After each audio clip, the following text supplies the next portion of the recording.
मध्य प्रदेश में निवेश को बढ़ावा देने के उद्देश्य से 24 और 25 फरवरी को भोपाल में ग्लोबल इन्वेस्टर समिट का आयोजन किया जाएगा। इसे लेकर इंदौर में तैयारियां तेज हो गई हैं। इसी क्रम में MPIDC द्वारा रेजिडेंसी कोठी में एक महत्वपूर्ण बैठक आयोजित की गई। बैठक में इंदौर जिले के नए उद्योग स्थापित करने और भविष्य की योजनाओं पर चर्चा की गई। बैठक में मंत्री तुलसी सिलावट, महापौर पुष्यमित्र भार्गव, कलेक्टर आशीष सिंह समेत अन्य अधिकारी और जनप्रतिनिधि शामिल हुए।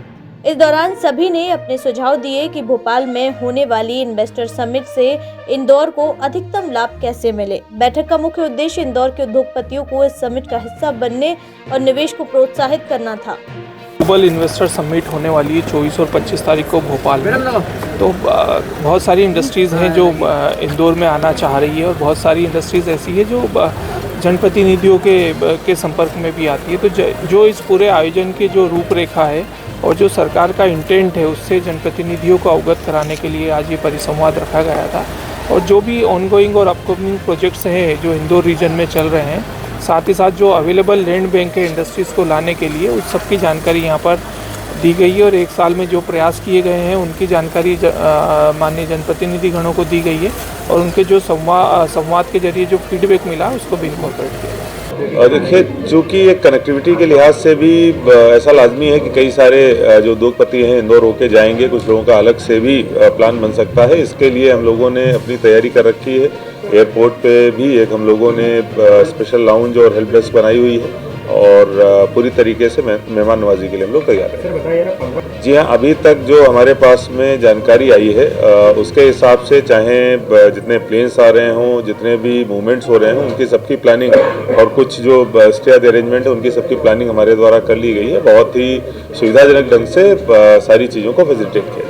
देखिए, यहाँ पे चूँकि मेजरली ट्रांजिट के लिए ही लोग आ रहे हैं, लेकिन अगर यहाँ पर आके कोई उज्जैन के लिए या फिर इंदौर के लोकल जगहों पर जाना चाहेगा तो निश्चित रूप से उसको फैसिलिटेट किया जाएगा। 24 तारीख को भोपाल में समिट हो रही है। देश के प्रधानमंत्री जी इसका उद्घाटन करेंगे और मैं जहाँ सुनता हूँ जहाँ तक समापन देश के गृह मंत्री जी करने वाले हैं।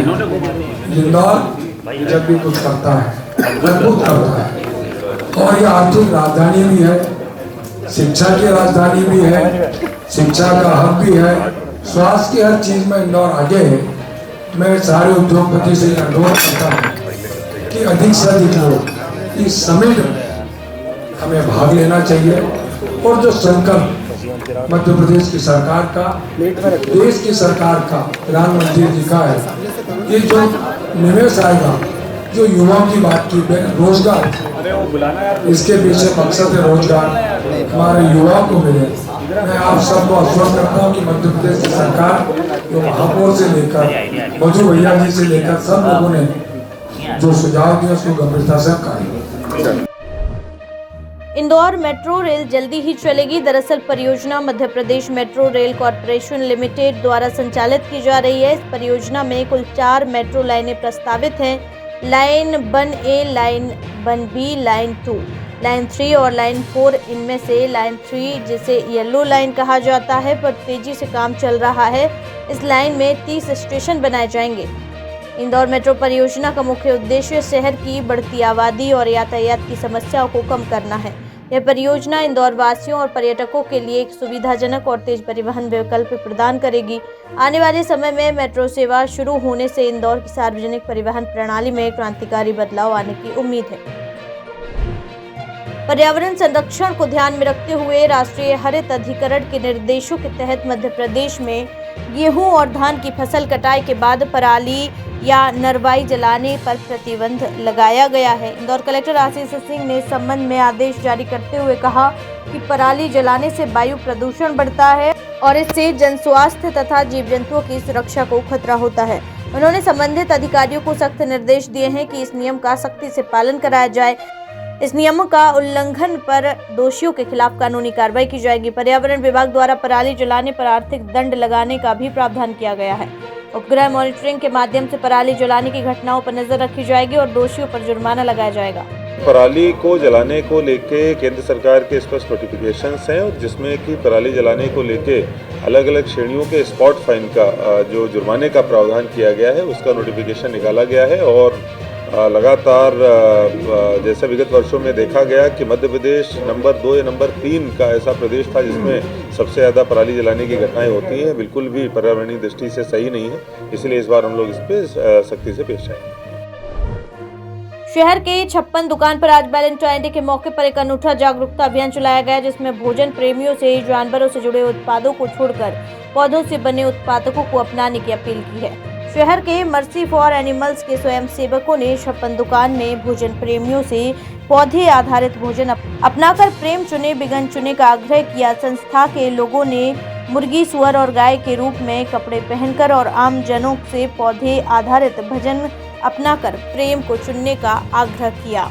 मर्सी फॉर एनिमल संगठन भोजन के लिए पाले गए जानवरों को होने वाले कष्ट और क्रूरता को कम करने और लोगों को वेगन बनाने के प्रति जागरूक करते हैं और संस्था के लोगों का कहना है कि आम लोगों को जानवर से जुड़े प्रोडक्ट को छोड़ देना चाहिए।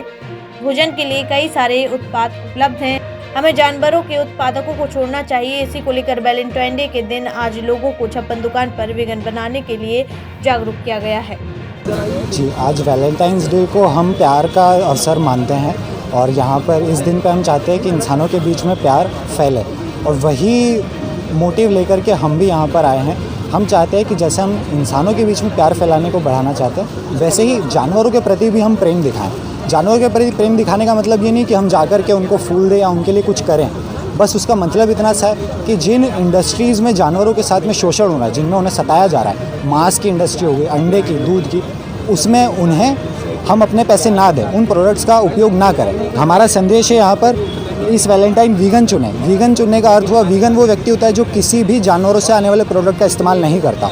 वो मांस नहीं खाता, वो अंडे नहीं खाता, वो दूध के प्रोडक्ट्स का इस्तेमाल नहीं करता। वो व्यक्ति वीगन होता है और वही हमारा संदेश है। आपका नाम बताओ। इंदौर के महू जेल में एक चौंकाने वाला वीडियो सामने आया है, जिसमें डिप्टी जेलर मनोज चौरसिया एक कैदी को बेरहमी से पीटते नजर आ रहे हैं। बताया जा रहा है कि जेल में रहने के लिए कैदी से मोटी रकम मांगी गई थी, लेकिन पैसे नहीं देने पर उसे बुरी तरह पीटा गया। वायरल वीडियो में डिप्टी जेलर मनोज चौरसिया काली टी शर्ट पहने हुए कैदी के गले पर पैर रखकर उसे मारते नजर आ रहे हैं। उनके साथ जेल प्रहरी दया किशन कुशवाहा और महेंद्र कुशवाहा भी मौजूद हैं, जो इस पिटाई में शामिल बताए जा रहे हैं। वीडियो के सामने आने के बाद जेल प्रशासन में हड़कंप मच गया। वरिष्ठ अधिकारियों ने मामले की जांच के आदेश दिए हैं और दोषियों पर कड़ी कार्रवाई की बात कही है। पीड़ित कैदी के परिजनों ने भी न्याय की गुहार लगाई है। इस घटना ने जेल में कैदियों के साथ हो रहे दुर्व्यवहार और भ्रष्टाचार को उजागर कर दिया है। सवाल यह उठ रहा है कि क्या जेल में रहने के लिए कैदियों से पैसे वसूलना आम बात हो गई है? प्रशासन की कार्रवाई पर सभी की नजरें टिकी हुई हैं। मऊ जेल का एक जो वीडियो वायरल हुआ है, यद्यपि ये वीडियो पुराना है, लेकिन उस वीडियो की गंभीरता को देखते हुए जो है उसमें जांच की गई और उस वीडियो में जो भी तथ्य सामने आए उसमें सघन जांच की जाएगी और उसके हिसाब से ही जो है आगामी कार्रवाई और करेंगे। और इसमें जो है हम अभी चूँकि हमारी डीजी सर जो हैं वो बहुत ही संवेदनशील हैं और हमारे शासन की भी यह है कि बंदियों के साथ में अच्छा व्यवहार किया जाए और अच्छे तरीके से जेल जो है काम करे। इसलिए उप जेल मऊ का जो ये वीडियो वायरल हुआ है उसको देखते हुए अभी जो है जो वहाँ के जो डिप्टी जेलर हैं उनको सस्पेंड किया जाए।